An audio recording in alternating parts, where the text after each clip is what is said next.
Today on Goji Center, we'll take a trip through a blood-soaked memory lane to recap some of our favorite grisly kills across the 2 prior seasons of Primal. Will some of yours make the cut? Will some turn out worse than it might have seemed? This is Top 10 Deaths in Gendy Tartatovsky's Primal. Number 10. The Death of the Arsinotherium. Arsinotherium is a bizarre beast if there ever was one. Looking like a doubled-up rhino and being more related to manatees and elephants, this extinct behemoth is now a little bit more extinct after Fang and her new suitor Red came up on one. In what was essentially a romantic evening for a pair of tyrannosaurs, but no doubt a horrifying day for the herbivore, this hornhead got slammed into from either side by either Rex. Multiple tons struck it from multiple sides, tooth first. If its spinal cord wasn't outright broken, it was bent into a Z shape before it had more of its body ripped by the following bites. A cinematic end in most other franchises, but only number 10 on our list. Number 9 and 8, Krog and the Ape Men. Thankfully, if there's one constant force in Primal, it's karma catching up with others. For the next 2 spots, we have a composite of fearsome fatalities, given they happen right after each other, and are something of a sequence instead of a single death. The Ape Men were some of the first major antagonists to menace the prehistoric dynamic duo, and their champion, Krog, certainly set the standard. After brutalizing his own kind, the pugnacious primate was augmented with a super serum that let him beat the brakes off of Fang. Spear was more than happy to return the favor, and more than capable of it after deciding to knock back a cold one and go to town on the boys by chugging a whole dish of the super serum. Taking on a form that would make Dr. Banner proud, the prehistoric Hulk tore Krog's arms off and turned him into the latest craze in percussion instruments by beating him like a drum with his own limbs. Not having any serum themselves to amp up and even the odds, the Ape Men proceeded to try and match the mites with multitudes. Didn't work out too well for them. Some of them were killed instantly, and those were the lucky ones. Many of these ape men that had parts of their bodies smashed off or crushed without having their brain destroyed had a much more prolonged fate. Crippled and with predators and scavengers abounding in the very next episode, it's likely a lot of them were still alive when the vultures, wild dogs, and flesh-eating bugs arrived. Before we continue, we'd like to give a special shout out to a fundraiser the team has pitched in with, and wants your help to kick it into the goal. We might be talking about a lot of dino fatalities for purely fictional fun, and reality is not something to joke about, but dinosaurs face danger from a lot of the same things we humans do. But one thing they didn't have was their fellows looking out for them like we can. That's why we're sponsoring the donation drive Dinos vs. Cancer by our friends at Creature Archives. A link below will direct all donations right to the Cancer Research Institute, a cutting-edge group who helps save thousands with current treatments and develop whole new ones to help thousands more. It's the season of giving, and we are very close to reaching our goal. So pitch in for life as we continue with our Primal path. Number 7. The Old Mammoth.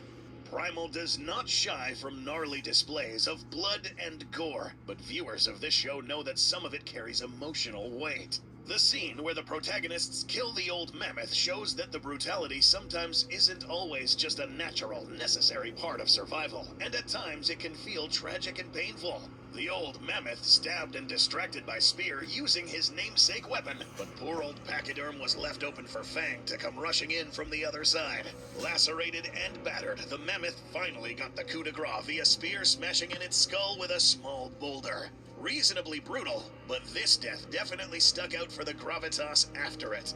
Not only did this demise directly inspire action from the other mammoths in the herd, but it even got a small moment from one of its killers. Spear took a moment to look the mammoth in the eye and acknowledge it. Its death was necessary to keep them alive. It was never anything personal. And this soft spot for the mammoth probably saved his life later when confronted by the herd and realizing what was on their mind. Number 6. Night Feeder's Hunt. The world of Primal isn't just inhabited by denizens of the prehistoric but mundane kind. Even with the acts of superhuman durability and strength our heroes show off, there are blatantly supernatural monstrosities and threats afoot. Just what this monstrosity was still remains a mystery. It could have been anything from an uncanny species of dinosaur to the saurian equivalent of a werewolf. And we can see Fang had very good reason to be instinctively scared of this thing and tried to keep Spear from it. The claw swipes from the Night Feeder didn't cut and slash, they obliterated. These poor Triceratops get put on this list for getting hit so hard they were bisected, or outright look like they exploded. The amount of strength behind blows like that would practically involve the force of a bomb condensed into a bladed slash with an impossibly sharp edge. Who knows how many other animals died at its blade, including the poor feline in the beginning of the episode. Number 5, the primal cannibal. Flashing forward, the unusual episode set in the Victorian period gave us not only one of the more brutal deaths in the series, but also from one of the most unexpected sources. The culprit, an enraged madman who barely even qualified as human. The victim, a completely unassuming Victorian gentleman by the name of Bertie.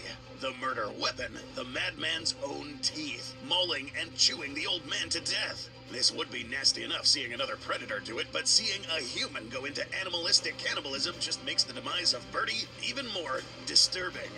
And considering humans don't have the biggest jaws, it was going to take a lot more bites to hit something vital when the murderer chose to prey on his own kind. Number 4, Shield Maiden Shatter.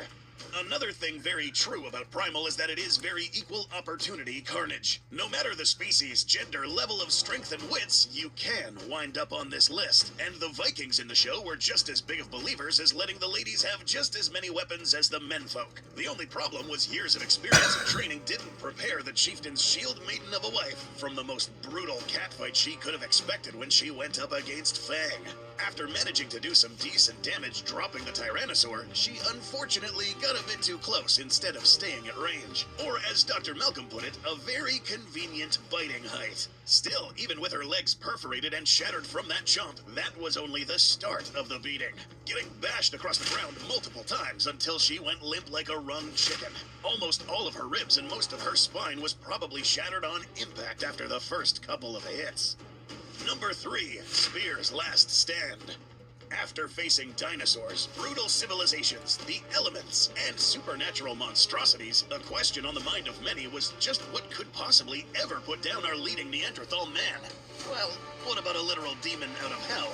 That could do it. Getting completely immolated by hellfire by the Viking chieftain turned fire demon, Spear was completely engulfed by the inferno and turned into a human Roman candle. Still, this is Spear we're talking about, and a demon out of hell isn't going to make him cut and run when everything's on the line. Tackling his attacker over the edge of a cliff and plummeting potentially well over 100 feet, Spear put the smackdown on his opponent the whole way down. The fact that Spear, of all people, survived this for some hours was nothing short of amazing, and his legacy at least got to live on with his surviving loved ones and daughter. Though it might be literally living on in some other ways, given the trailer we got for the upcoming Season 3, where Revenant Zombie Spear will no doubt give us plenty more kills to talk about in the future. Number 2, Devil's Dues. Our penultimate death is a bit of an odd choice, given it's debatable if it even fully counts as a death or not.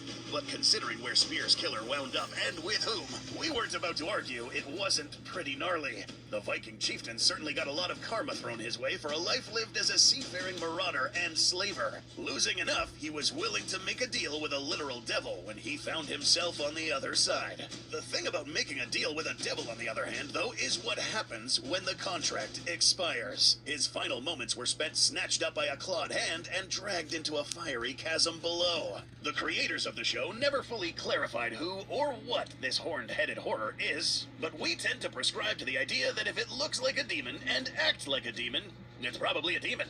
And if there is some kind of consciousness in the hereafter, that chieftain probably would have wished he got sent to Valhalla instead.